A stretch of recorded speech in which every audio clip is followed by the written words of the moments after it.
ठीक है, तो देखो toppling and shifting of normal reaction में हम स्टार्ट करते हैं। मान लेते हैं हमारे पास कोई ब्लॉक है मास m का और वो टेबल पर इस प्रकार से रखा हुआ है। तो यदि वो टेबल पर रखा हुआ है तो क्या आप ब्लॉक का फ्री बॉडी डायग्राम बना सकते हो? हाँ, हम बना सकते हैं। फ्री बॉडी डायग्राम जो होगा, बोर्ड पे देखो, इसमें एक इसके सेंटर ऑफ ग्रेविटी पर अर्थ के द्वारा, है ना, ग्रेविटेशनल फोर्स लगता है डाउनवर्ड। साथ में बोर्ड पे देखो, मैंने आपको बताया था ये जो एटम्स होते हैं टेबल के और ये जो मॉलिक्यूल्स और एटम्स हैं ब्लॉक के, इन दोनों के बीच रिपल्सिव इलेक्ट्रोमैग्नेटिक फोर्स लगने लगता है। क्लियर है क्या बात? ऐसे करके इलेक्ट्रोमैग्नेटिक फोर्स इन दोनों के बीच इस प्रकार से लगने लगता है इक्वल एंड अपोजिट डायरेक्शन में। क्लियर है क्या बात? तो बोर्ड पे देखो, तो ये जो इक्वल और अपोजिट जो ऊपर की ओर फोर्स लगता है इलेक्ट्रोमैग्नेटिक, ये सारा फोर्स मिलकर के प्रोड्यूस करता है नॉर्मल रिएक्शन का। कैसे? हाँ, ये बना लेता है नॉर्मल रिएक्शन। मान लिया ये हमारे पास mg है, तो इन दोनों, इन सबका जो है हम यहां से हम इसे बना देते हैं, और ये तो ग्रेविटेशनल फोर्स होता है, ये इलेक्ट्रोमैग्नेटिक रिपल्सिव फोर्स होता है, और ये ग्रेविटेशनल फोर्स होता है। क्लियर है क्या बात? अच्छा, अब एक बार और देखो, जैसे कि मान लिया हमारे पास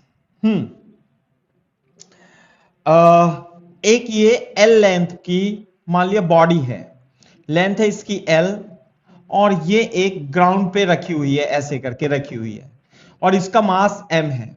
ठीक है, और लेंथ L की खूब बड़ी लंबी बॉडी है। तो अभी तो नॉर्मल रिएक्शन जैसे यहां पर थी, है ना, जैसे मान लिया ये L लेंथ की बॉडी है, तो mg तो नीचे जाएगा और नॉर्मल ऊपर जाएगा। क्लियर है क्या बात? ऐसे करके यूं करके ऊपर जाएगा। तो इस पॉइंट O के अबाउट, पॉइंट O के about point O, the net torque बता सकते हो कितना होगा? 0। क्यों?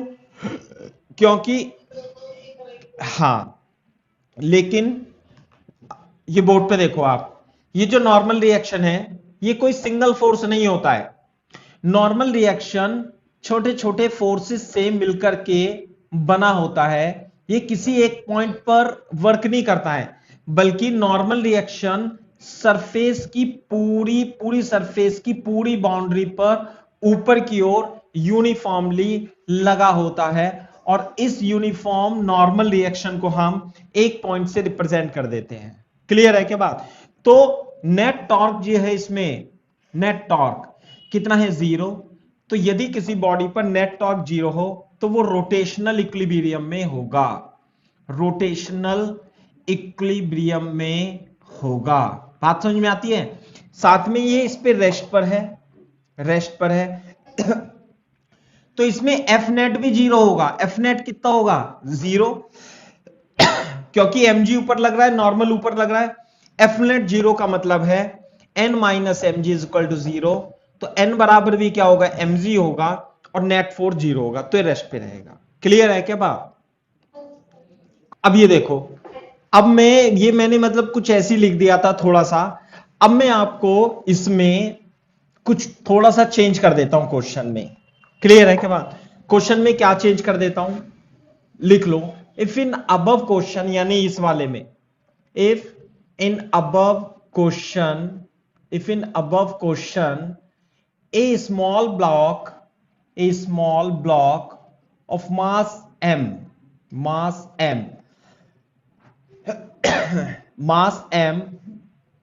is placed on one end of the plank.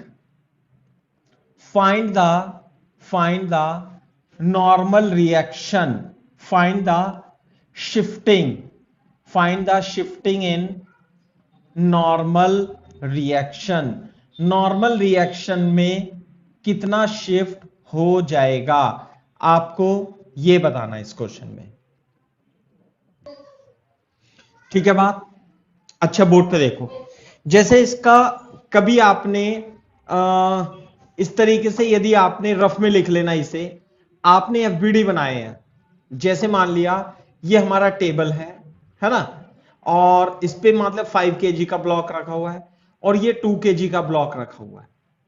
तो आपने जो एफबीडी बनाए, कभी कभी कुछ बच्चे 2 kg का यदि एफबीडी बनाना है तो क्या बना देते हैं, 2 kg ऐसे लग रहा है, नॉर्मल ऐसे लग रहा है, ऐसे लिख देते हैं। ये गलत तरीका है लिखने का, है ना। मैंने पहले ही बताया था आपको कि ये गलत तरीका है, वो मैं आज आपको एक्सप्लेन करूंगा कि क्यों गलत होता है।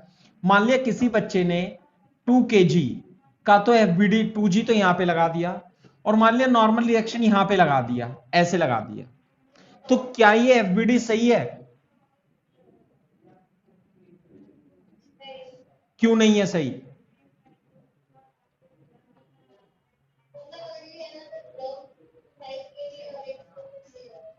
नहीं, इन दोनों के बीच में नॉर्मल रिएक्शन n है, मैं ये कह रहा हूं। तो मैंने 2 kg का एफबीडी बनाया, 2g नीचे लगाया और नॉर्मल रिएक्शन ऊपर लगाया, तो क्या ये मेरा 2 kg के ब्लॉक का एफबीडी सही है क्या?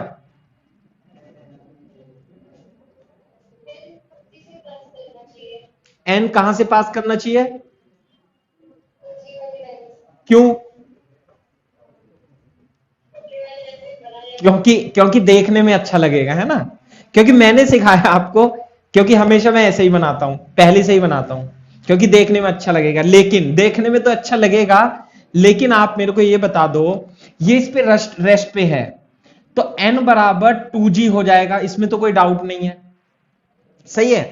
अब यदि मैं आपसे पूछूं, मैं थोड़ा बड़ा बना देता हूं, ये 2g है और ये इसका सेंटर ऑफ मास O है, तो क्या आप मेरे को टॉर्क फाइंड कर सकते हो अबाउट O, है ना, सभी फोर्सेस का, एक तो mg का और एक नॉर्मल का, यदि आपने एफबीडी ऐसे बनाया तो फाइंड करो। हाँ, टॉर्क कितना आएगा, क्या जीरो आएगा क्या टॉर्क, ये बताओ। जीरो नहीं आएगा टॉर्क, नहीं आएगा जीरो। तो इसका मतलब इस केस में टॉर्क जीरो नहीं है, तो इसका मतलब इस केस में टॉर्क जीरो नहीं है, इसके अबाउट mg का टॉर्क तो जीरो आ जाएगा, लेकिन नॉर्मल का टॉर्क, ये कुछ डिस्टेंस होगी, इसे ऐसे टॉर्क आ जाएगा n इंटू एक्स, कुछ तो आ जाएगा।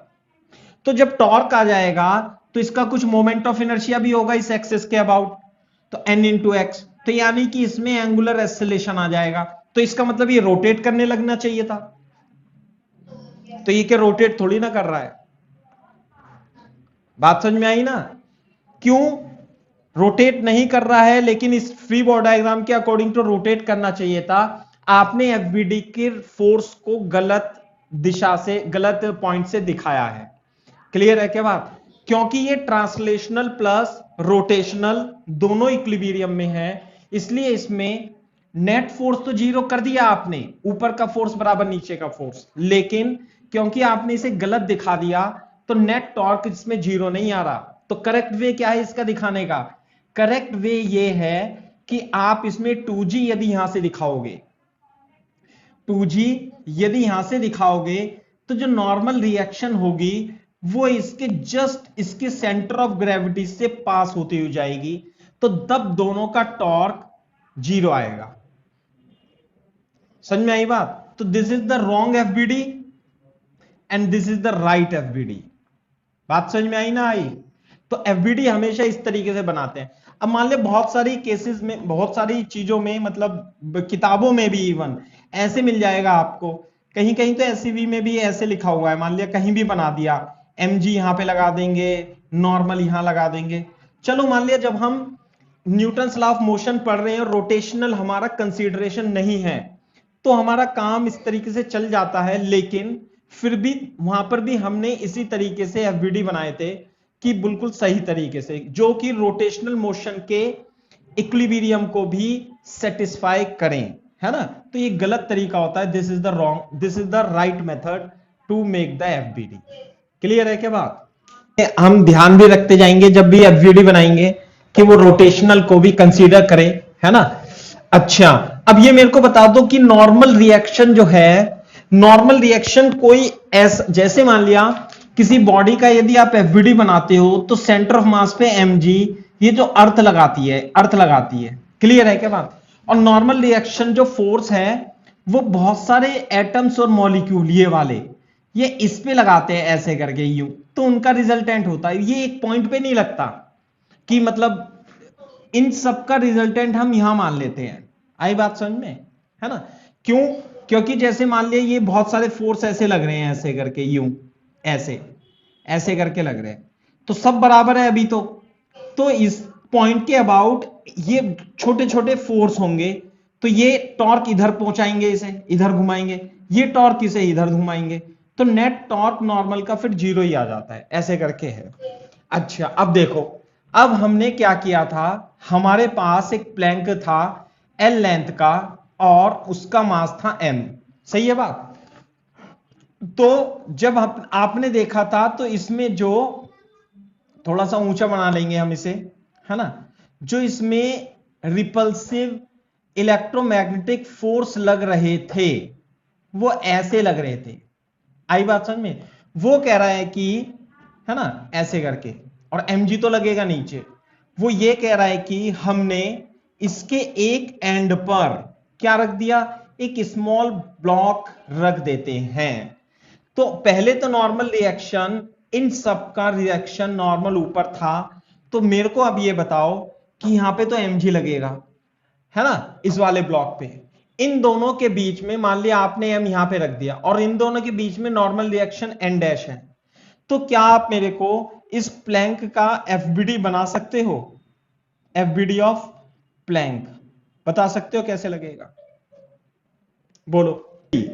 हाँ, एफबीडी की डेफिनेशन जो होती है, क्या होती है एफबीडी की definition, remove all the contact surface and represent force due to others. तो इस वाले प्लैंक पे एक तो ये फोर्स लगेगा अर्थ के द्वारा, इलेक्ट्रोमैग्नेटिक फोर्स, इन दोनों के बीच में यदि नॉर्मल रिएक्शन है तो नॉर्मल रिएक्शन मैंने एन डैश मान ली, एन डैश। अच्छा, स्मॉल एम का यदि आप बनाना चाहोगे तो आप बना सकते हो mg और एन डैश इस तरीके से होंगे स्मॉल एम के, सही है, लेकिन हमें तो प्लैंक का बताना है। अब दूसरी बात ये बताओ कि जो नॉर्मल रिएक्शन होगी n, उसकी वैल्यू कितनी होगी और वो कहां पर लग रहा होगा। अब डैश का, हाँ, तो इसका मतलब बोर्ड पे देखो मैं बता देता हूं। तो अगर जो आप ये देखोगे इस पॉइंट के अबाउट यदि आप टॉर्क निकालना चाहते हो, क्योंकि ये तो अभी भी किस पे, रेस्ट पे है ना, तो mg का टॉर्क तो ये 0, n डैश का टॉर्क इसे यूं घुमाने की कोशिश करेगा तो नॉर्मल रिएक्शन शिफ्ट हो जाती है थोड़ा सा इधर। बात समझ में आई, क्यों, क्योंकि इस n का नॉर्मल रिएक्शन, है ना, n का टॉर्क क्या होगा, एंटी क्लॉकवाइज, और n डैश का टॉर्क क्या होगा, क्लॉकवाइज, सही है ना। n डैश का टॉर्क क्या होगा, इनटू द बोर्ड, और n का टॉर्क क्या होगा, आउट ऑफ द बोर्ड। लेकिन ये तो अभी भी रेस्ट पे है, तो रोटेशनल इक्विलिब्रियम के साथ साथ क्या होगा, ट्रांसलेशनल इक्विलिब्रियम भी होगा, है ना। तो बोर्ड पे देखो n डैश की वैल्यू तो mg के इक्वल होगी, हाँ जी, मान लिया, मान let n is shifted, n is shifted towards right, right की ओर शिफ्ट हो जाती है बाय डिस्टेंस x। ये डिस्टेंस कितनी है भाई, x। तो x की वैल्यू हम निकाल लेंगे, कैसे निकालेंगे x की value, torque taking torque about o, हाँ भाई, o के अबाउट टॉर्क लेंगे तो क्या लेंगे, टॉर्क, नेट टॉर्क कितना होगा बताओ, नेट टॉर्क होगा, mg का टॉर्क कितना लिखूं, mg इंटू 0, हाँ भाई, ये देखो n डैश का टॉर्क होगा इनटू द बोर्ड, तो प्लस ले लेते हैं, n dash into perpendicular distance कितनी लूं भाई, ये l/2, ये डिस्टेंस कितनी हो जाएगी, l/2। अच्छा, और n का टॉर्क कितना होगा -n इंटू एक्स, तो नेट टॉर्क है 0 is equal to n dash l by 2 minus N X, तो N X is equal to n dash l by 2। हाँ भाई, अच्छा अभी ये ट्रांसलेशनल इक्विलिब्रियम भी लगा लो यहां पे, नीचे की ओर फोर्स कितने लग रहे हैं mg प्लस n डैश, और ऊपर की ओर फोर्स क्या लग रहा है n, सही है क्या बात, तो और n डैश क्या है mg, तो n होगा mg plus small mg, m plus small m, g is n, सही है क्या बात, तो जो x आएगा वो n dash upon n into l by 2 आएगा, l बाय 2, तो जो x की वैल्यू है वो n dash mg divided by capital M plus small g into l by 2, तो x की वैल्यू, हाँ भाई m into l capital M plus small m into 2 आई जाएगी। तो यानी कि नॉर्मल रिएक्शन शिफ्ट हो जाती है, शिफ्ट बाय x, ठीक है। अच्छा अभी देखो, मैं इसे थोड़ा और एक्सप्लेन करना चाहता हूं, नॉर्मल रिएक्शन किस तरीके से शिफ्ट हो जाती है ना। जैसे मान लिया ये एक मिनट, ये जैसे ये हमारे पास एक ये सरफेस है ये वाली, और ये प्लैंक है, तो अभी नॉर्मल रिएक्शन तो इस पे ऊपर लग रही होगी बिल्कुल बीच में, आई बात समझ में, ऐसे लग रही होगी, क्लियर है क्या बात, बिल्कुल बीच में नॉर्मल रिएक्शन लग रही होगी। अब यदि मैं इसे इधर से, ऐसे देखो आप, मैं इसे इधर से यदि दबाता हूं यूं करके, जब मैं इधर दबाऊंगा ना यूं, इस पे फोर्स लगाऊंगा, तो ये देखो उधर से नॉर्मल रिएक्शन धीरे धीरे हटने लगेगी और नॉर्मल रिएक्शन इधर की तरफ आएगी, लेकिन ये रोटेशनल इक्विलिब्रियम में है। तो इधर देखो बोर्ड पे, जब आप इसमें ऐसे लगाते हो ना, जब इधर नॉर्मल लगाते हो, तो जब यहां पे कुछ भी नहीं था तो ये नॉर्मल रिएक्शन हर एक पॉइंट की सेम होती है, लेकिन जब आप फोर्स लगा देते हो इधर एन डैश, है ना, तो नॉर्मल रिएक्शन इधर की तो कम हो जाती है ऐसे करके, और नॉर्मल रिएक्शन उधर बढ़ती जाती है। बात समझ में आ रही है नहीं, ऐसे करके ऐसे बढ़ती जाती है, नॉर्मल रिएक्शन बढ़ती जाएगी।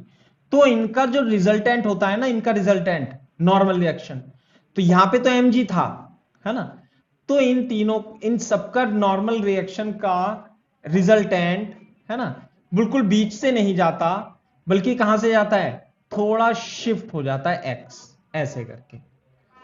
आ रही है बात समझ में, ये है कब, जब आपने इधर थोड़ा सा प्रेशर लगा दिया, किसी भी तरीके से लगाया, चाहे हाथ से दबा के लगाया, चाहे आपने उस पे कोई स्मॉल मास m रख दिया ऐसे करके,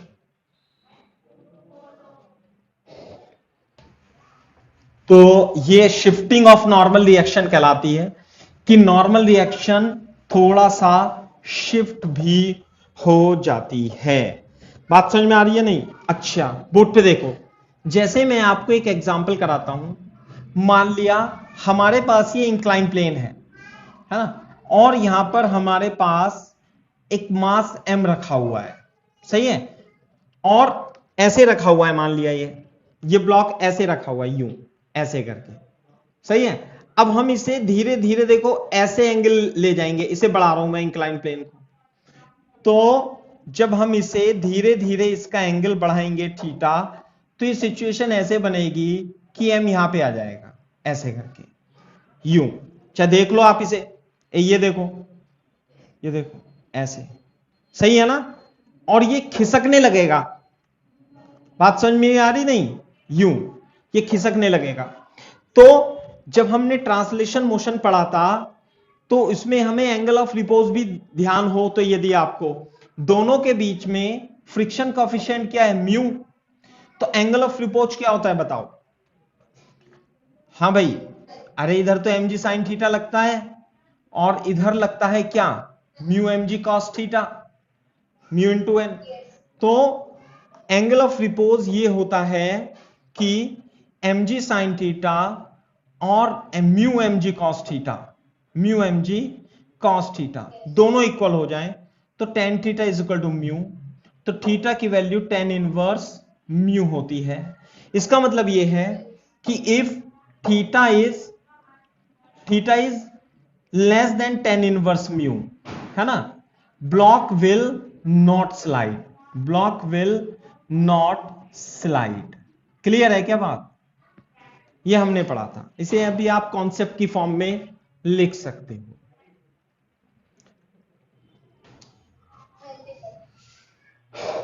ठीक है, अच्छा, जैसे कि और अगर जो थीटा इससे ज्यादा हो जाएगा, थीटा अगर जो टेन इनवर्स म्यू से ज्यादा हो गया तो ब्लॉक विल स्लाइड, ये तो स्लाइड करेगा। मैं आपको दिखाता हूं ऐसे करके, देखो यूं करके था, ए बढ़ा रहे बढ़ा गया, स्लाइड कर गया ना ये, ऐसे करके। हाँ, ये है थीटा, मान लो अल्फा, मान लो कुछ भी मान लो, ये एंगल ऑफ रिपोज होता है।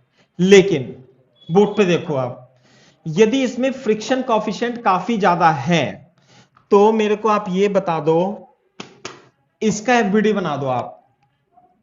एक तो लगेगा एमजी, एक लगेगा नॉर्मल। मान लिया ये थीटा जो है ये छोटा है ना, अगर जो फॉर एग्जांपल या कॉन्सेप्ट ही लिख लो आप इसे, मान लिया ये थीटा इस तरीके से है ना, और ये थीटा यहां है, कैपिटल एम मास यहां पे रखा हुआ है, and m block m is placed on incline, यदि ये इंक्लाइन पर रखा हुआ है तो क्या आप मेरे को इसका एफबीडी बना सकते हो? बनाना, देखो कैसे बना होगा। एक तो लगाया होगा आपने एमजी, है ना, और क्या लगाया होगा बताओ? नॉर्मल। कहां पे लगाया नॉर्मल? अच्छा चलो, मैं लगा दिया नॉर्मल, और क्या लगाया है? और अच्छा, फ्रिक्शन लगाया ना, फ्रिक्शन, एम इज प्लेस्ड, हाँ, क्योंकि प्लेस्ड है ना, रखा हुआ है, तभी तो रखा हुआ है, फ्रिक्शन लगेगा, फ्रिक्शन लगेगा इधर। देखो how many forces are acting upon this, बता सकते हो कितने फोर्स इस ब्लॉक पे लग रहे हैं? बोलो दो, है ना, कितने फोर्स लग रहे हैं इस पे? एक तो mg बाई अर्थ लग रहा है, दूसरा फ्रिक्शन और नॉर्मल रिएक्शन अलग अलग फोर्स तो नहीं है, ये कांटेक्ट फोर्स के कंपोनेंट होते हैं, है ना। तो बोर्ड पे देखो किस तरीके से लगेगा। अगर जो मैं इसे थोड़ा सा बड़ा बना के आपको दिखाऊं, एफबीडी बनाना सीख रहे हैं हम ऐसे करके, तो अगर ये रेस्ट पे है, अगर जो ये प्लेस्ड है ऑन इंक्लाइन, तो ये ट्रांसलेशनल इक्विलिब्रियम में भी होगा, ट्रांसलेशनल इक्विलिब्रियम, साथ में रोटेशनल इक्विलिब्रियम में भी होगा। बोलो, दोनों में होगा।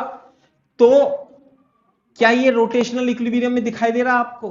बिल्कुल भी नहीं दिखाई दे रहा। अरे mg तो ये है, और नॉर्मल मान लिया ऐसे लगा दिया आपने, और फ्रिक्शन मान लिया पीछे लगा दिया आपने, तो इस पॉइंट के अबाउट यदि आप टॉर्क निकालोगे, mg और नॉर्मल का टॉर्क तो क्या हो जाएगा? जीरो, क्योंकि ये O से होकर के जा रहा है। लेकिन फ्रिक्शन का टॉर्क यूं रहेगा, यूं करके, तो क्या रोटेट कर रही है क्या बॉडी? है नहीं, ये गलत है एफबीडी, गलत एफबीडी है ये। बताओ जरा,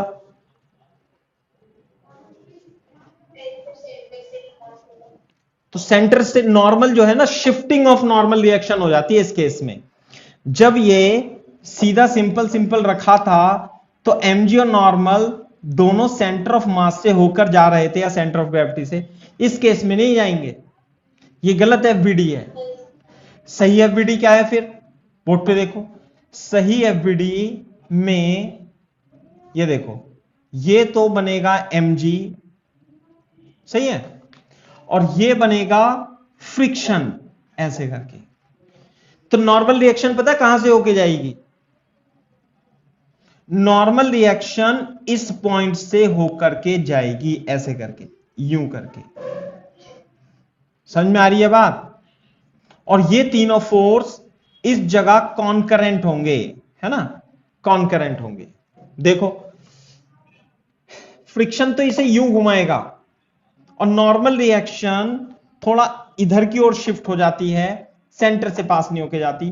तो नॉर्मल रिएक्शन का जो टॉर्क होगा वो क्लॉकवाइज होगा यूं, और फ्रिक्शन इसे यूं घुमाने की ओर, फ्रिक्शन इसे यूं और नॉर्मल इसे यूं, तो नेट टॉर्क हो जाएगा 0। तो नॉर्मल रिएक्शन भी शिफ्ट हो जाती है इस केस में। मैं क्वेश्चन आपको साफ कर देता हूं इसे, और आपको बताना है, ठीक है? Shifting of the normal reaction, shifting of the normal reaction हम कर रहे हैं, है ना। मान लेते हैं हमारे पास ये इंक्लाइन है और अल्फा, दोनों के बीच में, है ना, एक ब्लॉक रखा हुआ है ऐसे, और इसकी साइड ये तो ए है, ये वाली साइड, और ये वाली साइड इसकी बी है, मास इसका एम है, दोनों के बीच में फ्रिक्शन कोएफिशिएंट कितना है? म्यू है। एंड ये जो एंगल ऑफ इंक्लिनेशन है, angle of inclination, angle of inclination alpha is less than tan inverse mu, angle of repose से छोटा है। Then find the shifting of normal reaction, normal reaction. Question आप, है ना भाई, अल्फा जो है, ध्यान से देखो, सॉल्यूशन लिख लेना, इसका दोबारा बना लेना आप। ये जो अल्फा है ये एंगल ऑफ रिपोज से छोटा है, तो इसका मतलब ये स्लाइड तो नहीं करेगा भाई। बात समझ में आ रही है? नहीं, स्लाइड तो नहीं करेगा ये, क्लियर है बात?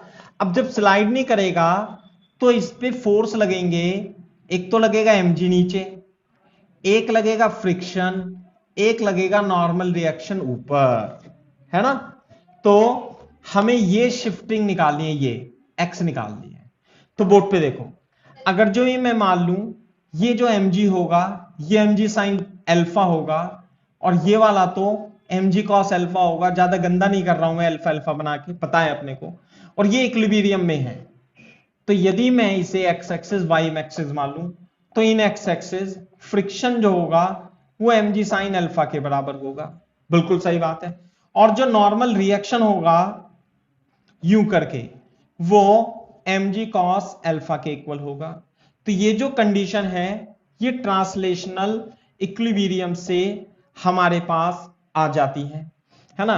अब लिख लेते हैं, let normal is shifted, normal is shifted by x, यदि x है तो सेंटर ऑफ मास के अबाउट हम क्या करेंगे? टॉर्क ले लेंगे। Then taking net torque, taking net torque about centre of mass. हां भाई, तो नेट टॉर्क कितना होगा बताओ? mg का नेट टॉर्क तो 0 हो जाएगा, क्लियर है बात भाई? mg sine alpha, mg cos, mg तो हो गया। फ्रिक्शन का टॉर्क कितना होगा? This is the line of action of force and this is a/2 is the perpendicular distance, बाहर की ओर होगा। हां भाई, और साथ में नॉर्मल का torque, this is the line of action of normal and this is the perpendicular distance, minus plus n into x. और नेट टॉर्क क्या होना चाहिए? 0। तो ये आ जाएगा nx is equal to friction into a/2। तो नॉर्मल रिएक्शन, अच्छा, x इज इक्वल टू जो होगी यानी शिफ्ट वो होगी friction into a/2 upon normal reaction. Friction किसके बराबर है भाई? Into a/2 mj into cos alpha, cut जाएगा tan alpha into a/2 is equal to x। So this is the shifting of the normal reaction. मान लिया। ये बताओ कि, ध्यान से देखो, अब मैं टॉपलिंग पढ़ा रहा हूं, ये तो मैंने नॉर्मल रिएक्शन शिफ्टिंग का करा दिया मैंने आपको, नॉर्मल रिएक्शन शिफ्टिंग का। ये देखो कि मैं इसे अगर जो इंक्लिनेशन को बढ़ाता हूं, इंक्लिनेशन को मैं इस तरीके से इस पे रख करके इसे बढ़ाता हूं, तो क्या होगा? नॉर्मल रिएक्शन किधर जाएगी? इधर जाएगी। फिर नॉर्मल रिएक्शन और शिफ्ट हो जाएगी यदि मैं बढ़ाता हूं, है ना। अब नॉर्मल रिएक्शन कहां तक जा सकती है ये बताओ भाई, नॉर्मल रिएक्शन कहां तक जा सकती है ये तो बता दो। हैं? B/2 मैक्सिमम तक जा सकती है। समझ में आई बात? तो बोर्ड पे देखो, ऐसे आप लिख लो टॉपलिंग। कैसे? कि यदि आप इसे और ज्यादा एंगल बढ़ाओगे, है ना, मान लिया कोई अल्फा डैश आपने एंगल कर दिया, ऐसे कर दिया, कुछ अल्फा डैश कर दिया, कुछ थीटा वीटा कर दिया, जो भी है आपका, है ना, अल्फा डैश कर दिया, तो बोर्ड पे देखो इस तरीके से हो गई सिचुएशन। अब mg मान लिया यहां से हो गया इतना, ऐसे करके, तो नॉर्मल रिएक्शन ऐसे चली जाएगी फिर, और फ्रिक्शन क्या होगा? यहां पे होगा। बात समझ में आ रही है नहीं? तो दूसरी बात देखो, अब इस केस में ये तो mg साइन अल्फा डैश लगेगा, ये लगेगा आपका mg कॉस अल्फा डैश। ठीक है क्या बात?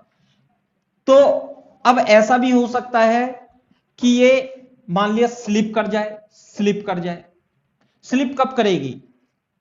स्लिप करने की कंडीशन, हां, स्लिप कब करेगी? स्लिप करने की कंडीशन होगी कि इफ अल्फा डैश जो है वो ग्रेटर देन हो जाए tan इनवर्स म्यू से। नहीं नहीं आई बात समझ में? एंगल ऑफ रिपोज से ज्यादा हो जाए, और स्लिप नहीं करेगी। कब नहीं करेगी? स्लिप नहीं करेगी कब?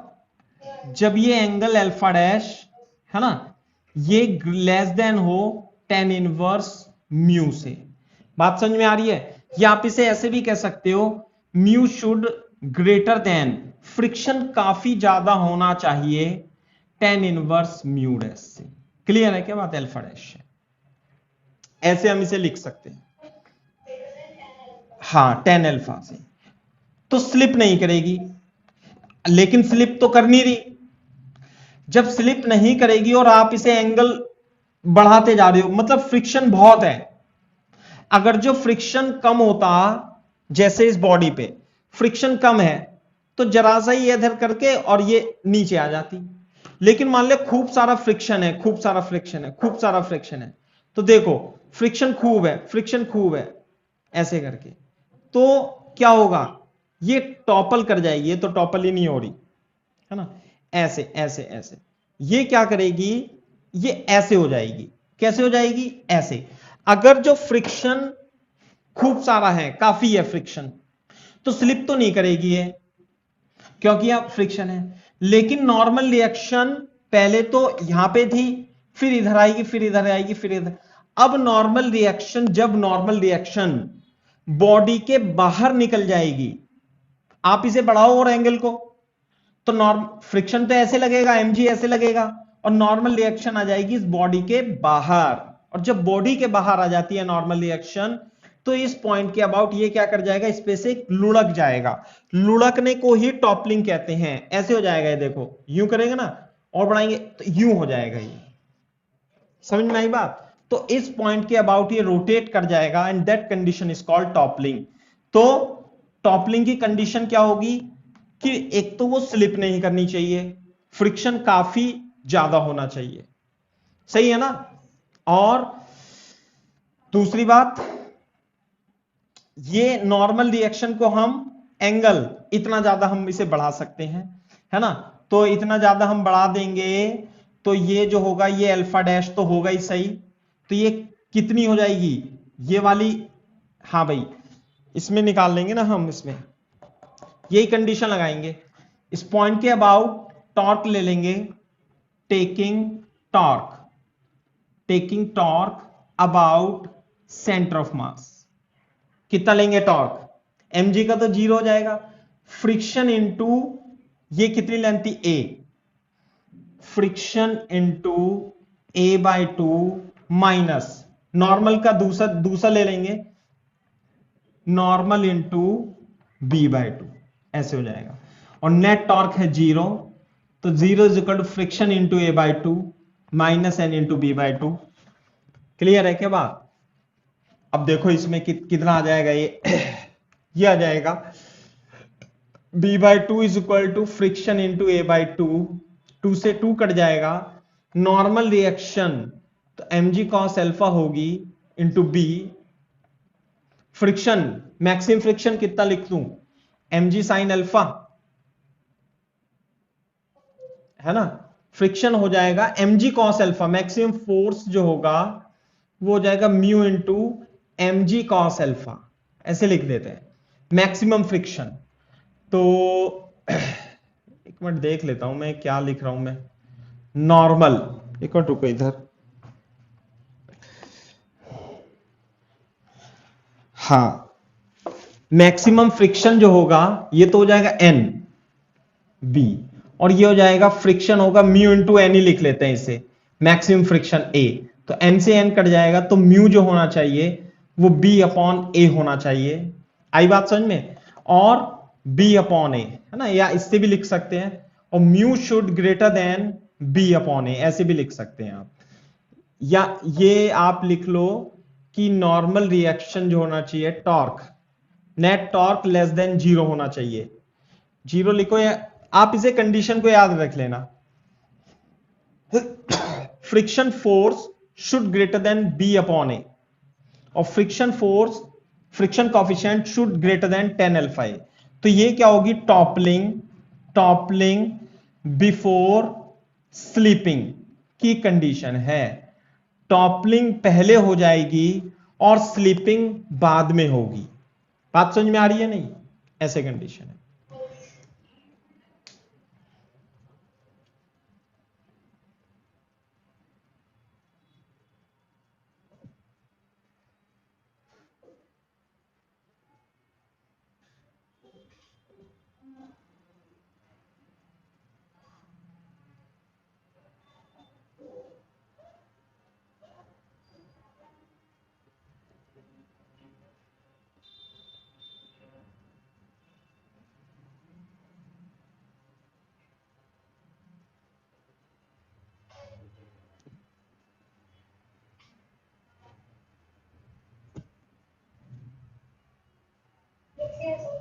सही है।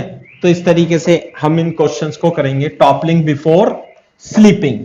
अगर जो फ्रिक्शन कम होगा तो स्लीपिंग होगी, अगर जो फ्रिक्शन ज्यादा है और आपने एंगल ऑफ इंक्लिनेशन भी खूब बढ़ा दिया तो क्या हो जाएगी, वो टॉपल कर जाएगी। फॉर एग्जाम्पल, जैसे मैं एक टॉपलिंग की कंडीशन और बता देता हूं, यदि मान लिया हमारे पास एक m मास का बॉडी है ऐसे करके, तो नॉर्मल रिएक्शन तो ऐसे लगती है, सही है। अगर जो मैं इसमें एक फोर्स F लगा दूं ऐसे, ऐसे करके लगा दूं, क्लियर है क्या बात? तो नॉर्मल रिएक्शन कहां से होके जाएगी, आप मेरे को बताओ।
हेलो,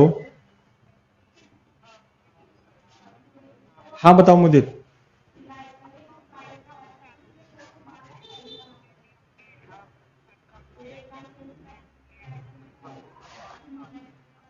अच्छा अच्छा, तो 7:30 पे बात कर लेंगे, अभी तो मैं क्लास ले रहा हूँ ना, जैसे कि है ना।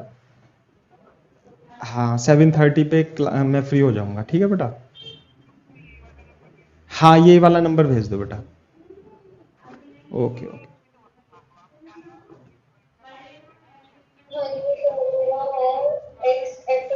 हाँ बेटा 6 बजे से पहले फ्री हो जाएगा आपका, है ना।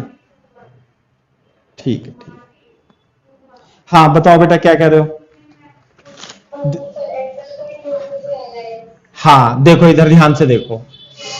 नहीं नहीं नहीं नहीं नहीं, देखो मैं आपको बता रहा हूं, जैसे मान लिया ये एफ है ना, और यहां पे कुछ फ्रिक्शन कॉफिशिएंट है, और ये हम फोर्स लगा रहे हैं, और ये मतलब क्यूब है या स्क्वायर प्लेट है, कुछ भी मान लो, है ना। स्क्वायर प्लेट मान लो, स्क्वायर प्लेट मान लो, और वो साइड ए है ऐसे करके, ठीक है, यूं करके। तो अब and it is at rest, and it is at rest, ये रेस्ट पे है। क्लियर है क्या बात। तो जब ये रेस्ट पे है तो नॉर्मल रिएक्शन यहां से तो नहीं होके जाएगी, देखो अगर जो यहां से होके जाएगी तो बोर्ड पे देखो ये रहा, ये एफ है यू, तो इसके अबाउट टॉर्क आ जाएगा, और ये यूं घूम जाएगी तो ऐसे हो जाएगा ना, तो ये नहीं है। समझ में आई बात। तो इधर देखो बोर्ड पे, हाँ तो mg तो यहां पे होगा, और फोर्स होगा यहां पे यूं करके, और फोर्स की हाइट मान लेते हैं h पर, ये लग रहा है सही है ना। तो नॉर्मल रिएक्शन थोड़ा सा इधर शिफ्ट हो जाएगा x डिस्टेंस पे। बात समझ में आ रही है नहीं। साथ में बोर्ड पे देखो, यहां पे फ्रिक्शन भी लगेगा भाई, फ्रिक्शन भी तो लगेगा ना यूं। तो यदि मैं x डायरेक्शन y डायरेक्शन में, इन x डायरेक्शन में मान लूं यूं करके, तो फ्रिक्शन तो ऐसे लग रहा है, और कैपिटल एफ तो ऐसे लग रहा है, और फ्रिक्शन क्या लग रहा है, फ्रिक्शन लग रहा है इधर। तो कैपिटल एफ और फ्रिक्शन दोनों बराबर होंगे, साथ में इन वाई डायरेक्शन नॉर्मल रिएक्शन और एमजी दोनों क्या होंगे, ट्रांसलेशनल इक्विलिब्रियम से हम कह सकते हैं बराबर होंगे। सही है बात। अच्छा अब ये देखो, अब मैं क्या करूं, मैं शिफ्ट कैसे निकालूं, shift x, how to find shift.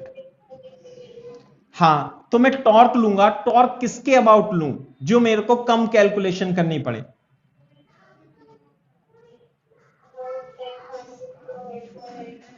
इस पॉइंट के अबाउट ले लेता हूं मैं। क्यों, क्योंकि उसकी वजह से नॉर्मल और फ्रिक्शन का टॉर्क तो क्या हो जाएगा, जीरो। आई बात समझ में। नॉर्मल और फ्रिक्शन का टॉर्क हो जाएगा जीरो। तो मैं क्या कर दूंगा, टेकिंग टॉर्क अबाउट ओ। यदि आप ओ के अबाउट टॉर्क लोगे, है ना, तो नॉर्मल और फ्रिक्शन का तो मैं नहीं लिख रहा, एमजी का टॉर्क कितना होगा बता सकते हो, एमजी का torque away minus mg into x, और फोर्स का टॉर्क कितना होगा बताओ, this the line of action of force, plus force into h, and the torque is zero. तो आ जाएगा m g x is equal to f into h. तो जो एक्स है वो f into h upon M g के बराबर हो जाएगी। So this is the shifting of normal reaction in this case.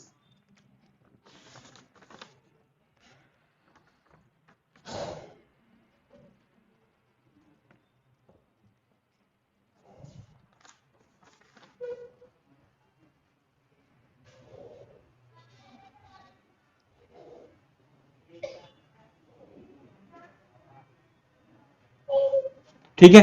अच्छा अब बोर्ड पे देखो, ये तो हो गई शिफ्टिंग ऑफ नॉर्मल रिएक्शन। अब ये देखो, ये जो शिफ्ट है ये प्रोपोर्शनल टू एफ है। जितना ज्यादा फोर्स लगाओगे, जितना ज्यादा फोर्स लगाओगे, नॉर्मल रिएक्शन उतनी शिफ्ट हो जाएगी। नहीं आई बात समझ में? तो मैक्सिमम शिफ्टिंग कहां तक हो सकती है? एक्स जो होगी वो a/2 से कम ही होगी और इक्वल होगी, है ना। अगर जो ये कंडीशन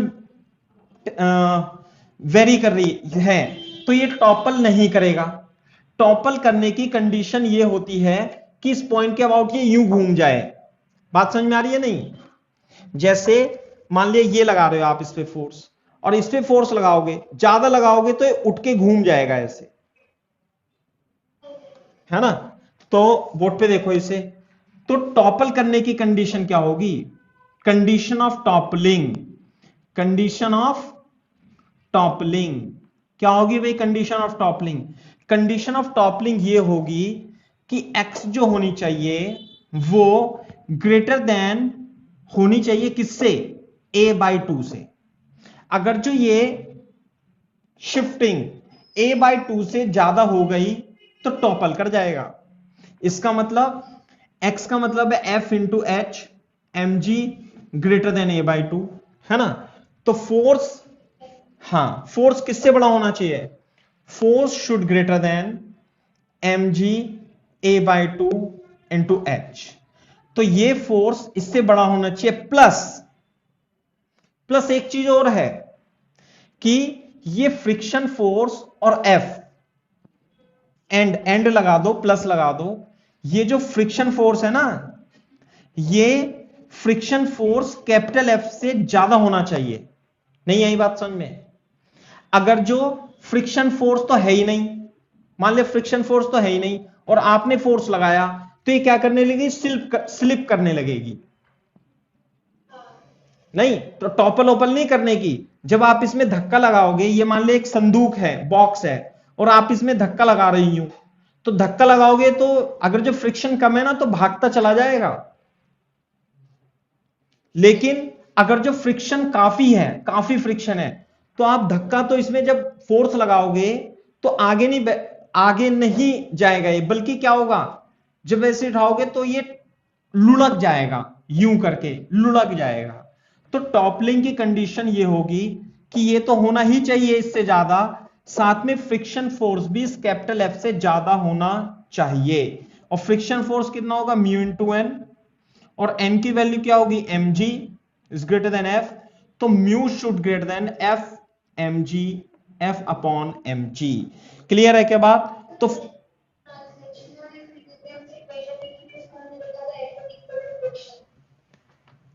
हां, F is equal to friction, ये तो जस्ट नॉर्मल रिएक्शन यहां तक आ जाए यदि ऐसा है तो,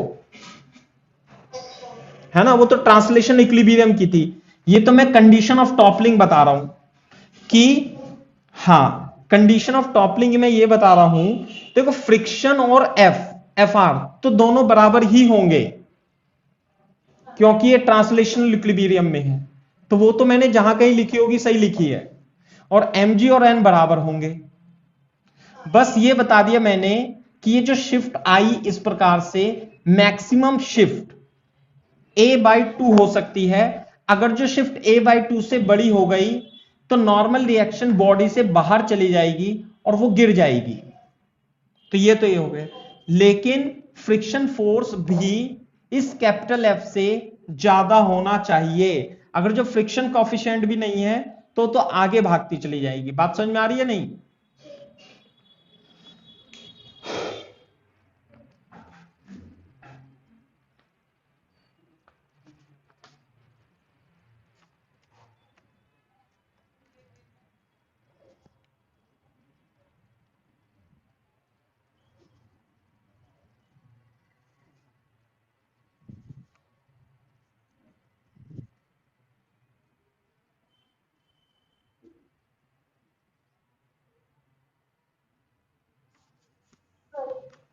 क्लियर है क्या बात? ऐसे है, ठीक है। ये कंडीशन हो गई टॉपलिंग की, है ना। ये कंडीशन है टॉपलिंग बिफोर स्लाइडिंग, ऐसे टॉपल कर जाती है, ठीक है। लो ये वाला सवाल भी मैंने आपको करा दिया। एक सवाल और मैं टॉपलिंग पे करा देता हूं, है ना। आपको समझ में तो आ रहा होगा, टॉपलिंग में शिफ्टिंग ऑफ नॉर्मल रिएक्शन है बेसिकली। मान लिया इधर देखो, ये वॉल है और एक ब्लॉक है, ऐसे करके खूब बड़ा सा ब्लॉक बना लेना, और इसमें m है और इसकी साइड, इसका मास कितना है m, और इसकी साइड ये वाली a है, और आपने इस पे फोर्स लगा रखा है कैपिटल F। सही है बात। ये इफ, ऐसे if block is in equilibrium, is in equilibrium, fine first point, minimum, mu minimum, थोड़ा शॉर्ट में लिख देते हैं, coefficient of friction minimum value. Second point, torque of normal reaction का टॉर्क कितना होगा, very important question. It is in equilibrium.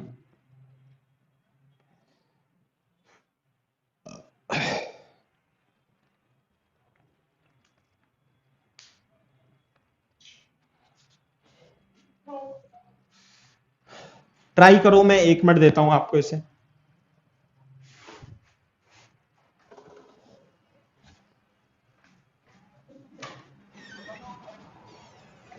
थोड़ा सा गर्म पानी कर देना, गर्म पानी कर देना थोड़ा सा।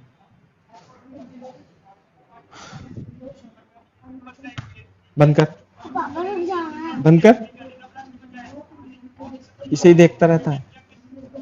झाड़ू लगा यहाँ पे, चल काम कर, थोड़ा झाड़ू ले और यहाँ पे लगा झाड़ू सारे में, उसके बाद पोंछा लगाइए, झाड़ू उठा ले।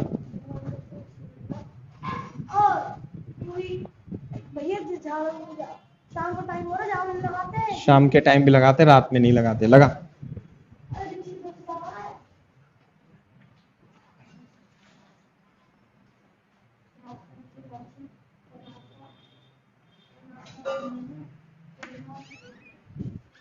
हाँ भाई, हुआ कुछ नहीं। देखो, जैसे मैं यहां पे सॉल्यूशन लिखता हूं इसका, तो कितने फोर्स लगेंगे, एक तो mg लगेगा, साथ में फ्रिक्शन ऊपर की ओर ही लगेगा। अब नॉर्मल कहां लगेगा,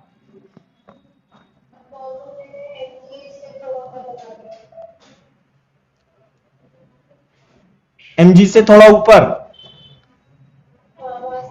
यूं यूं।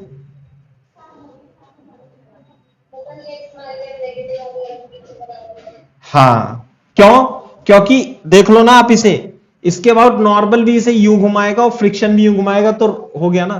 तो नॉर्मल यहां से नहीं होके जाएगा, नॉर्मल कुछ यहां से होके जाएगा फिर। ये समझ में आ रही है बात। तो बोर्ड पे देखो, यदि मैं इसे एक्स एक्सिस और वाई एक्सिस मान लूं, तो इधर तो फोर्स लगेगा, इधर नॉर्मल, तो इन एक्स डायरेक्शन में ट्रांसलेशनल इक्विलिब्रियम लगाएंगे, तो एफ जो होगा वो नॉर्मल के बराबर होगा, और इन वाई डायरेक्शन नीचे तो लगेगा mg और ऊपर लगेगा फ्रिक्शन। बात समझ में आ रही है नहीं। तो बोर्ड पे देखो ध्यान से, हमें क्या बताना है, मिनिमम कोफिशिएंट ऑफ फ्रिक्शन। तो फ्रिक्शन जो होना चाहिए, फ्रिक्शन शुड ग्रेटर देन, है ना, जो ये mg है, ये तो फ्रिक्शन कुछ कुछ और होगा, ये तो स्टैटिक फ्रिक्शन होगा, यहां पे स्टैटिक फ्रिक्शन होगा, है ना, स्टैटिक। बात समझ में आ रही है। तो जो स्टैटिक फ्रिक्शन है, और मैक्सिमम फ्रिक्शन कितना है, म्यू इंटू एन, और म्यू एन की जगह क्या लिख देंगे हम, एफ, ऐसे करके यहां पे रख दो। क्लियर है क्या बात, मैक्सिमम फ्रिक्शन। तो ये जो स्टैटिक फ्रिक्शन है, ये हमेशा लेस देन होता है मैक्सिमम फ्रिक्शन से, और यहां पे स्टैटिक फ्रिक्शन किसके इक्वल आ रहा है, mg के, और मैक्सिमम फ्रिक्शन हो गया म्यू इंटू एन। तो जो फ्रिक्शन कॉफिशिएंट है, it should greater than and equal to mg upon f. ये मिनिमम वैल्यू है।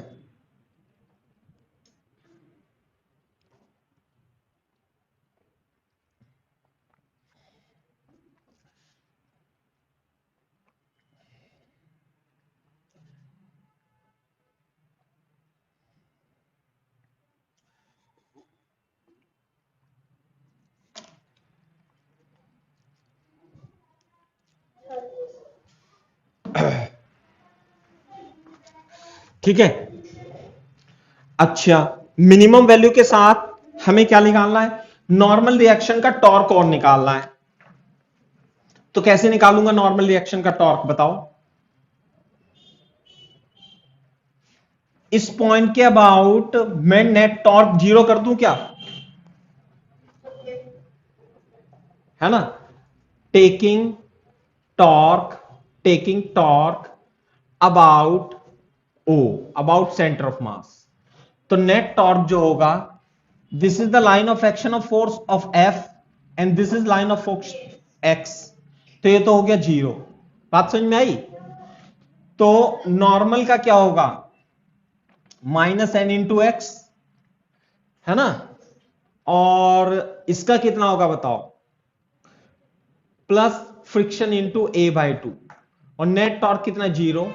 तो n into x is equal to friction into a/2। बोलो, तो यही तो नॉर्मल का टॉर्क है। नॉर्मल का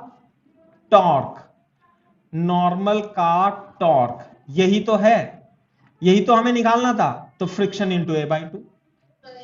और लेकिन फ्रिक्शन, स्टैटिक फ्रिक्शन जो है वो mg के बराबर है इस केस में। तो नॉर्मल का टॉर्क जो होगा, नॉर्मल का टॉर्क यही होगा। बात समझ में आई? mg into a/2।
ठीक है बेटा,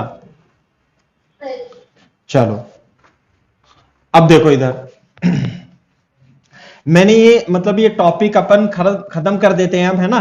तो टॉपलिंग में इतना ही है। अब देखो क्वेश्चन तो बहुत सारे बनते हैं, मैंने सारे टाइप के क्वेश्चन के एग्जांपल एक करा दिया। तो आप बाकी क्वेश्चन टॉपलिंग के जो भी होंगे आप देख लेना, है ना? बहुत सारे क्वेश्चन बनते हैं वैसे तो, लेकिन कॉन्सेप्ट यही है कि नॉर्मल रिएक्शन शिफ्ट हो जाती है और वो टॉर्क देने लगती है अपोजिट डायरेक्शन में, और नेट टॉर्क 0 हो जाता है। बात समझ में आई? ये है। चलो, तो अब हम एक टॉपिक और इसमें बचा हुआ है, वो भी बहुत इंपॉर्टेंट है ना? लास्ट टॉपिक है instantaneous axis of rotation. Instantaneous axis of rotation, instantaneous axis of rotation.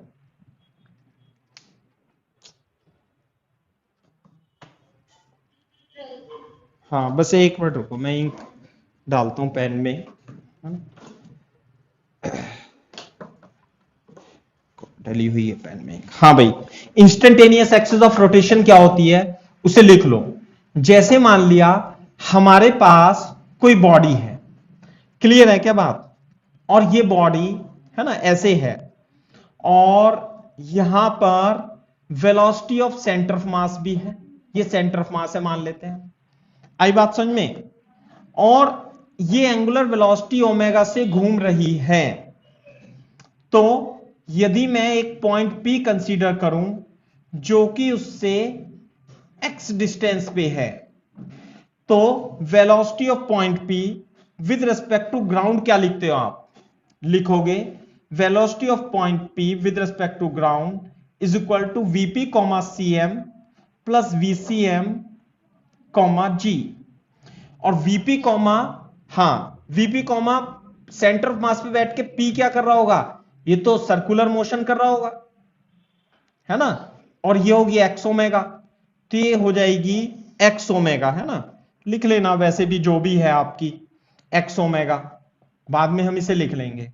तो ऐसे होता है। तो कुछ पॉइंट इस बॉडी पर ऐसे होंगे जिनकी वेलोसिटी 0 होगी विद रेस्पेक्ट टू ग्राउंड। समझ में आई बात? तो वो पॉइंट जिसकी वेलोसिटी ग्राउंड के रेस्पेक्ट में 0 होती है, यानी इसमें एक पॉइंट ऐसा होगा जो ग्राउंड के रेस्पेक्ट में रेस्ट पे होगा, तो उस पॉइंट से होकर गुजरने वाली axis instantaneous axis of rotation कहलाती है। नहीं आई बात समझ में? हां, मैं इसे लिख देता हूं, इंस्टेंटेनियस एक्सिस ऑफ रोटेशन ऐसे लिखो, an imaginary point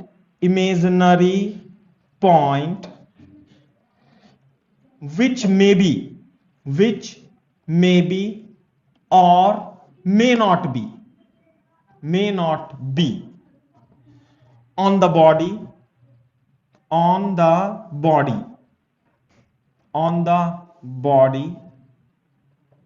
which may be or may not be on the body about इसे तो ब्रैकेट में लिख लो, an imaginary point about which body can be assumed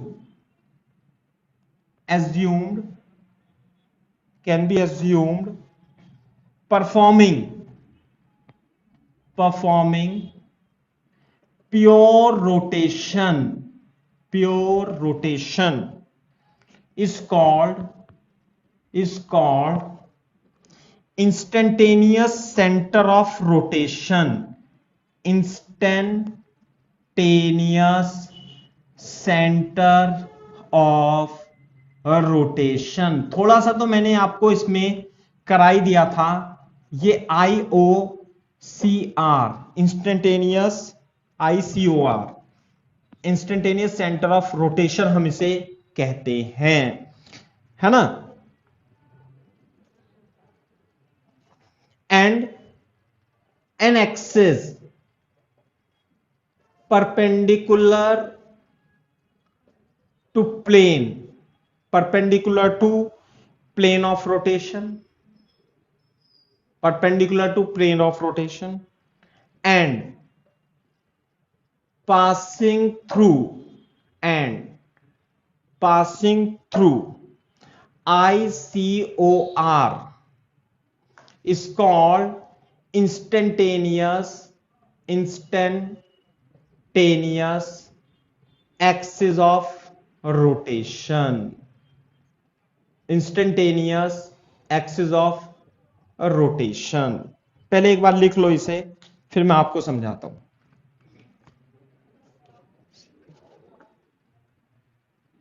तो मैं ये कह रहा हूं कि कोई एक पॉइंट या तो बॉडी पे है या बॉडी के ऊपर है या बॉडी के बाहर है।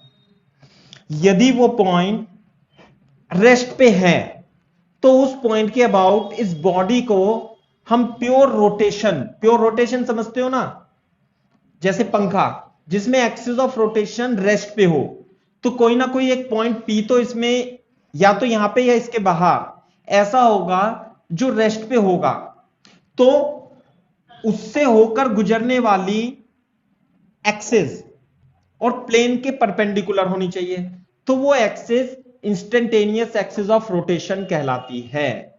बात समझ में आ रही है? नहीं?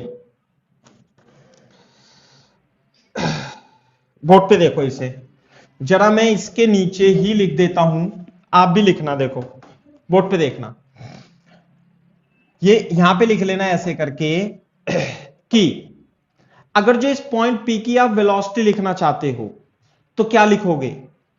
अरे एक्स ओमेगा तो इधर है ना, और सेंटर ऑफ मास तो इधर जा रहा है VCM से, तो इस पॉइंट पी को रेस्ट पे करना है, point P with respect to G zero करनी है, तो क्या कंडीशन होनी चाहिए? x इज इक्वल टू, तो x की डिस्टेंस यानी VCM अपॉन ओमेगा दूरी पर कोई ऐसा पॉइंट होगा जो ग्राउंड के रेस्पेक्ट में रेस्ट पे होगा।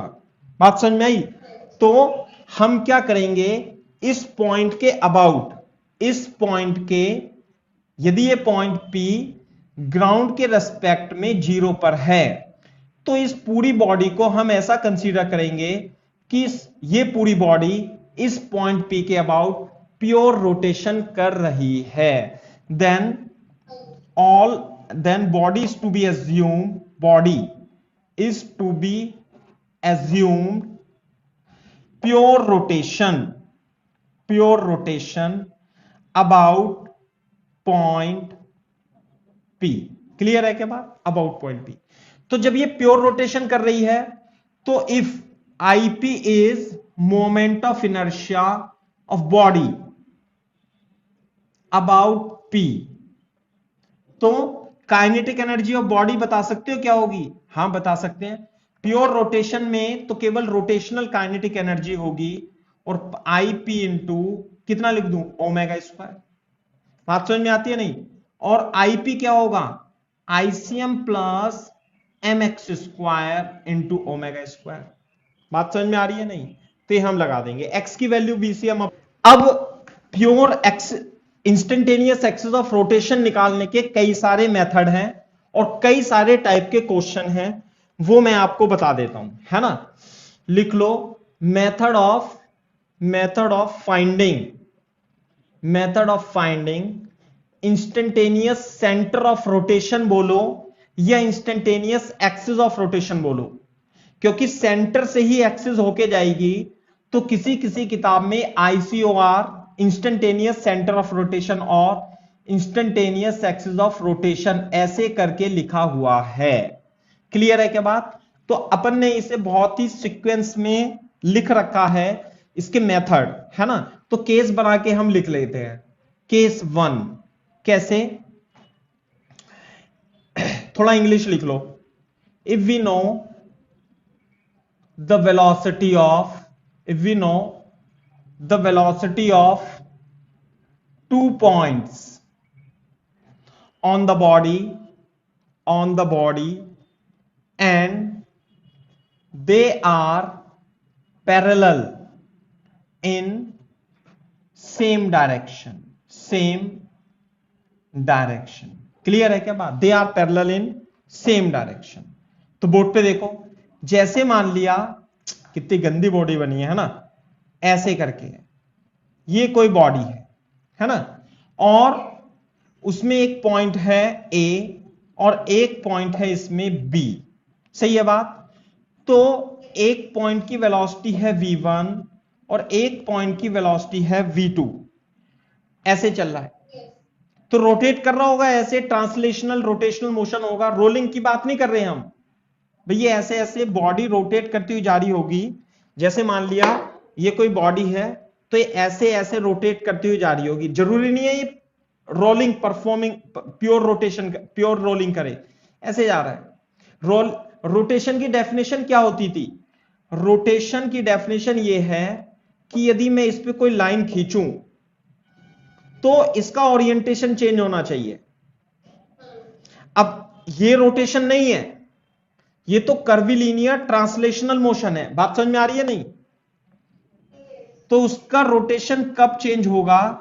जब एक पॉइंट की वेलोसिटी कम होगी और एक पॉइंट की वेलोसिटी ज्यादा होगी। ऐसा भी हो सकता है ऐसे, तो यूं चल रहा होगा ये। तो यदि ऐसा है तो इस केस में इस बॉडी पे कोई ना कोई, बॉडी पे या बॉडी के बाहर कोई एक ऐसा पॉइंट होगा जो रेस्ट पे होगा, और वही IOCR कहलाता है। बोर्ड पे देखो, तो यदि ये पहला केस है, यदि दोनों वेलोसिटी एक डायरेक्शन में और पैरेलल हैं, तो जो ICOR होगी ना, तो हम क्या करेंगे, दोनों वेलोसिटी के वेक्टर के टिप को जोड़ देंगे यहां पे कहीं भी। सही है? और AB लाइन को एक्सटेंड करेंगे, और जहां पर ये कट करेगा यही ICOR होगा और इससे गुजरने वाली एक्सिस क्या होगी? इंस्टेंटेनियस एक्सिस ऑफ रोटेशन होगी। सही है ना बात? तो मैं लिख देता हूं, join tips of V1 and V2 vector, V1 and V2 vector, and extend line AB and extend line AB, the intersecting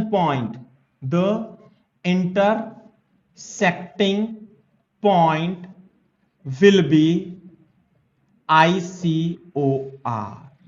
तो मैं सवाल यहां पे लिख देता हूं, ऐसे देखो, आपको फाइंड करनी है एग्जांपल, फाइंड पोजीशन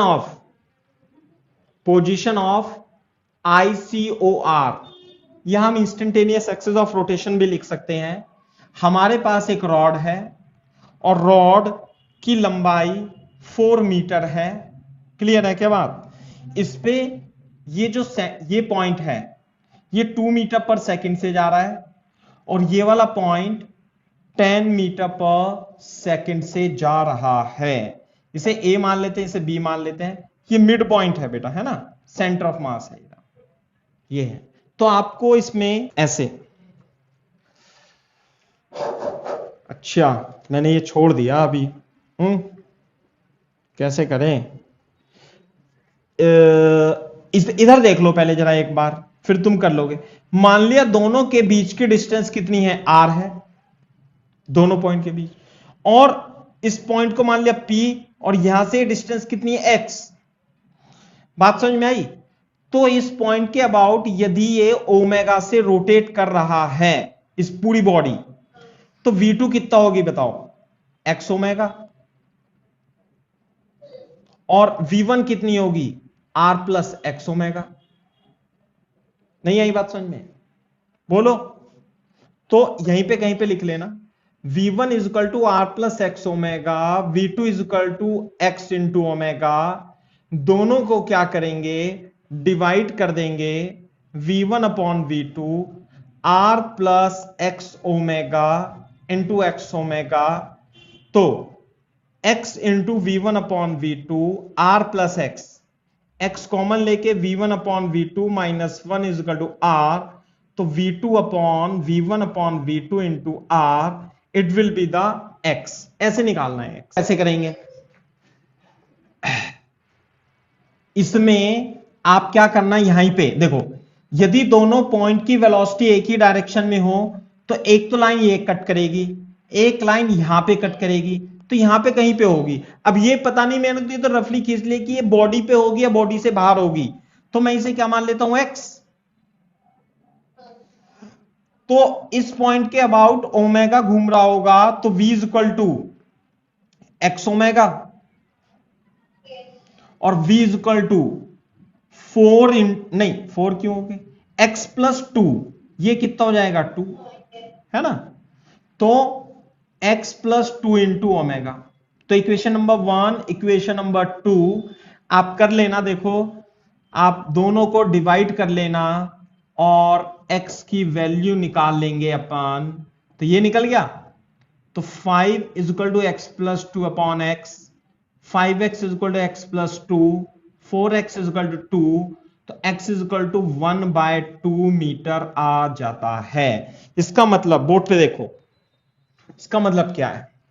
ये इंस्टेंटेनियस एक्सिस ऑफ रोटेशन बहुत ही धांसू चीज है, ऐसे नहीं है ये कभी सोच रहे हो कि ये फर्जी चीज है।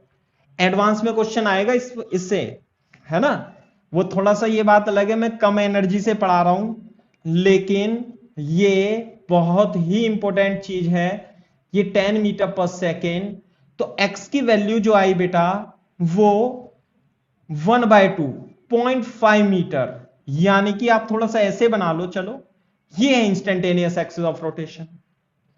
ये तो क्या आप इसकी एंगुलर वेलोसिटी निकाल सकते हो इससे? हां, कोई सी भी इक्वेशन ले लो, ये ले लो, 1/2 इंटू ओमेगा, 4 रेडियन पर सेकेंड। क्लियर है क्या बात? ये ओमेगा आ गया।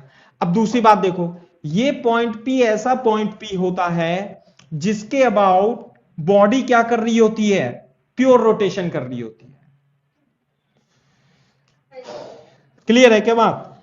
अब यदि मैं इसका थोड़ी देर के लिए देख लो, मैं ज्यादा क्वेश्चन शॉर्ट में ही करा रहा हूं फिर, क्योंकि लेक्चर भी खत्म होने वाला है, मैं सोचा हूं खत्म ही कर देता हूं इसे। इसका मास मान लिया 2 kg है, ऐसे करके, है ना। अब देखो क्वेश्चन पहले कॉपी कर लो यहां तक सारा। भाई इंस्टेंटेनियस एक्सिस ऑफ रोटेशन आपने निकाल ली, क्वेश्चन वो ऐसे दे देगा, देखो ऐसे करके, है ना। If A rod is rotate, if A rod is performing CTRM, ऐसे करके, और ये दे देगा आपको 2 मीटर पर सेकेंड, है ना। फिर ये दे देगा आपको 10 मीटर पर सेकेंड, ये दे देगा 4 मीटर, ये दे देगा आपको मास दे देगा इसका 2 kg, और लिख देगा फाइंड एनर्जी ऑफ रॉड। बताओ जरा, अब कर लो क्या करोगे इसका। हमें इसे देख करके पता लग जाएगा कि ये CTRM का क्वेश्चन है।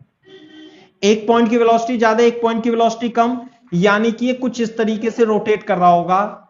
तो हम इसमें सबसे पहले क्या ढूंढेंगे, ICOR ढूंढेंगे, तो मिल जाएगा हमें जैसे मैंने पहले किया था, और फिर वो x ढूंढेंगे। तो जब ये ICOR मिल जाएगा फिर ओमेगा ढूंढेंगे, तो जैसे ओमेगा आ गया 4 रेडियन पर सेकेंड। हाफ MVR कहां से आएगा, इस वही तो मैं कह रहा हूं आपसे, ट्रांसलेशन मोशन ICOR जो होता है वो ऐसा पॉइंट होता है जो ग्राउंड के रेस्पेक्ट में रेस्ट पे होता है, और इसके अबाउट वो प्योर रोटेशन करता है। तो ट्रांसलेशनल एनर्जी तो हमने भगाई दी इससे निकाल के, तो kinetic energy half I omega square हो जाएगा, और मोमेंट ऑफ इनर्शिया निकाल लेना यहां पे। तो मोमेंट ऑफ इनर्शिया निकालने के लिए थोड़ी मेहनत करनी पड़ेगी आपको, है ना। ICOR कितना होगा, ICM प्लस MD स्क्वायर, कर लोगे भाई। तो ICM होगा ML square by 12 plus M into D की जगह क्या लिख लेंगे एक्स स्क्वायर, और ओमेगा की जगह 4 लिख लेना, और रोटेशनल एनर्जी ही टोटल एनर्जी होगी। ये फायदा है ICOR फाइंड करने का, नहीं तो बहुत दिक्कत हो सकती थी, आपको VCM फाइंड करना पड़ता। जरूरी नहीं है वो VCM भी दे दे, कुछ और भी दे सकता है, जैसे मैं आगे पढ़ाता हूं अभी। सॉरी, मैंने आपको थोड़ा सा कम बताया। रोड जो है ना बेटा हॉरिजॉन्टल प्लेन में ऐसे रखी हुई है, तो पोटेंशियल एनर्जी 0 होगी इसकी, है ना, ऐसे नहीं जा रही है ना। रॉड है ये, it is placed on frictionless horizontal plane, और इस पॉइंट की वेलोसिटी और इस पॉइंट की वेलोसिटी है ना, टॉप व्यू है ये, है ना। हाँ, क्या होगा दूसरा केस जो होगा, if velocities are anti parallel velocity हो, जैसे कि मान लिया कोई बॉडी है ऐसे करके, और इसकी वेलोसिटी वेक्टर v1 है और v2 है। तो क्या करेंगे, बोर्ड पे देखो, तो इस केस में इंस्टेंटेनियस एक्सिस ऑफ रोटेशन जो होगी, a और b को मिलाओ यहां पे, और इन दोनों पॉइंट को फिर से मिला दो, तो यहां पर होगी कोई instantaneous axis of rotation ICOR, और इसके अबाउट ऐसे करना होगा। तो निकाल लेंगे हम टोटल लेंथ को, कितना मान लू इसे, चलो जैसे भी आप करना चाहो, है ना। इसे मान लेना L, दोनों के बीच की डिस्टेंस मान लेते हैं R, और इसे मान लेते हैं X। सही है बात। तो बोर्ड पे देखो, इसके लिए V2 जो होगा वो X इंटू ओमेगा होगा, और V1 जो होगा, है ना, V1 कितना होगा R minus x into omega, है ना।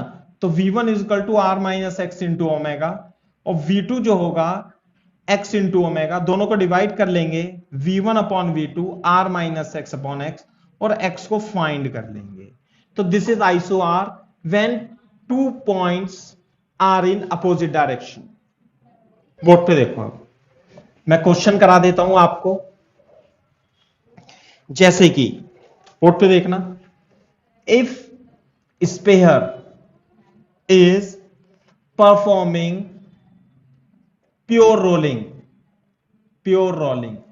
As shown in figure, as shown in figure. Clear है क्या बात?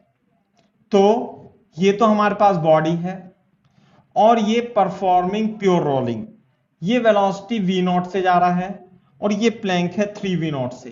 और मास कितना इसका? मास है m।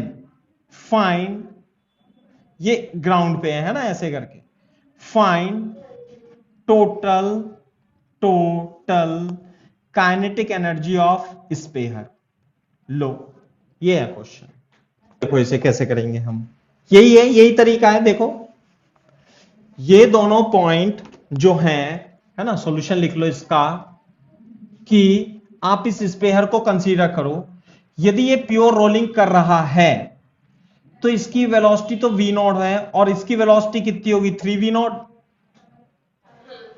तो इन दोनों को पॉइंट को मैंने मिला दिया और इन्हें मिला दिया, तो यहां पे कहीं पे होगी instantaneous axis of rotation.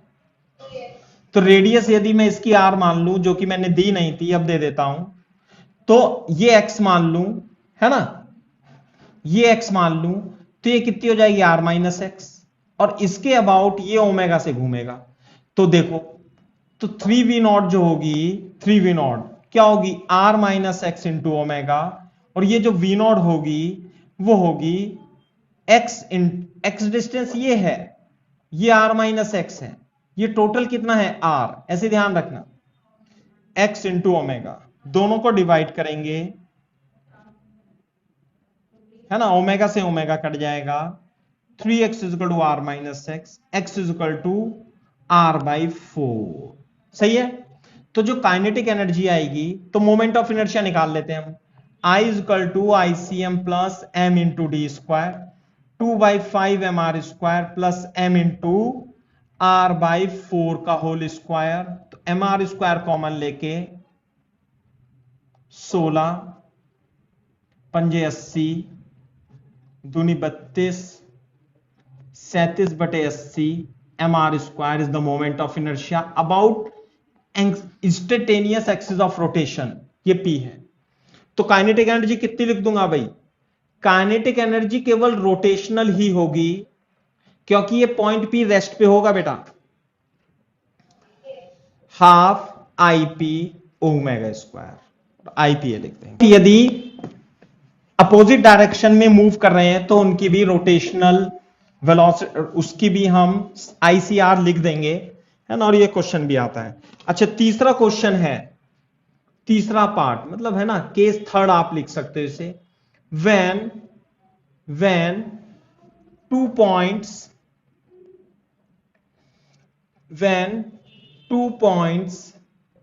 having velocity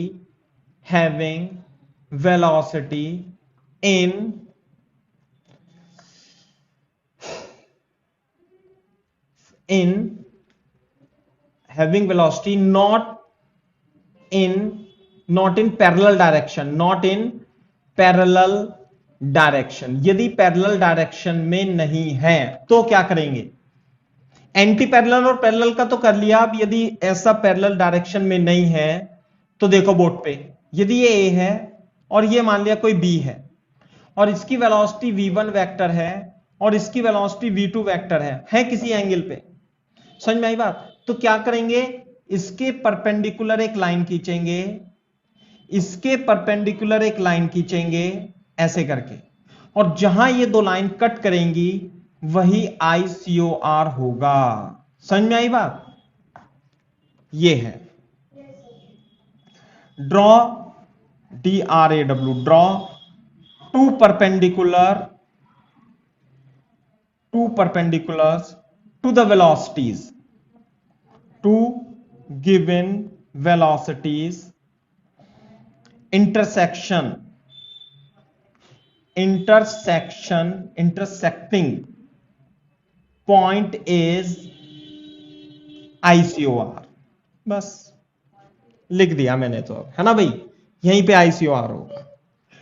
देखो, जैसे मैंने आपको बहुत पहले बॉडी कंस्ट्रेन में एक क्वेश्चन कराया था, है ना, यूं करके, ये मान लिया हमारे पास कोई रॉड है और ये v नॉट से जा रही है और ये एंगल थीटा है, और इसकी लेंथ l है मान लिया यूं, चलो होगी नहीं होगी, तो ये यूं गिर रही है बताया था, तो फाइंड इट्स ओमेगा, यही क्वेश्चन था, एंगुलर वेलोसिटी बतानी है इसकी, है ना, find its angular velocity and ICR. देखो कैसे, मान लिया ये v नॉट है और ये जो पॉइंट होगा ये v2 ऐसे मान लो, तो एक बॉडी पर 2 पॉइंट की वेलोसिटी हमें पता है, सही है, तो मैं क्या करूंगा, इससे एक परपेंडिकुलर खींचूंगा और इससे भी एक परपेंडिकुलर खींचूंगा, तो यही जो होगा ये पॉइंट बॉडी के बाहर है,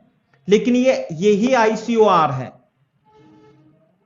इस पॉइंट के अबाउट ये बॉडी यानी ये बॉडी प्योर रोटेशन कर रही होगी ओमेगा से। बात समझ में आ रही है नहीं? तो कैसे निकाल लेंगे अपन इसे, ध्यान से देखो, तो आईसीआर तो ये हो गई, तो यदि ये एल है तो ये डिस्टेंस कितनी होगी, एल साइन थीटा, है ना, और ये कितनी होगी, एल कॉस थीटा। तो यदि ये ओमेगा है, ये एक्स पॉइंट है, तो ये वी नॉट किसके बराबर होगी, is equal to v naught is equal to r omega sine theta into omega, और ये किसके इक्वल होगा, ये परपेंडिकुलर डिस्टेंस होगा ना, ये l cos theta into omega, divide कर देंगे v naught upon v two is equal to sine theta upon cos theta is equal to tan theta. तो जो v2 होगा वो v naught upon tan theta is equal to v naught cot theta हो जाता है। तो ये point की वेलोसिटी आ गई v2, समझ में आ रही है बात? और ओमेगा तो हम ऐसे ही लिख देंगे, v2 भी पूछा था, ओमेगा तो मैं ऐसे ही लिख दूंगा, कैसे, अरे इससे, omega is equal to v naught upon l sine theta. देख लो जरा एक लाइन में आंसर, ये वी नॉट ये एल साइन थीटा, ये आईसीआर है, तो ओमेगा क्या होगा, v naught upon l sine theta. यही आंसर आया था उसमें जब मैंने आपको बॉडी कंस्ट्रेंट बना करके बहुत लंबी चौड़ी थ्योरी जब मैंने आपको पढ़ाई थी, तो उससे एंगुलर वेलोसिटी मैंने निकालना सिखाया था। ध्यान आ रहा हो तो, यदि आपको नहीं आ रहा हो तो कॉपी खोलना, यही वाला क्वेश्चन एंगुलर वेलोसिटी निकालना, यही आंसर आता है।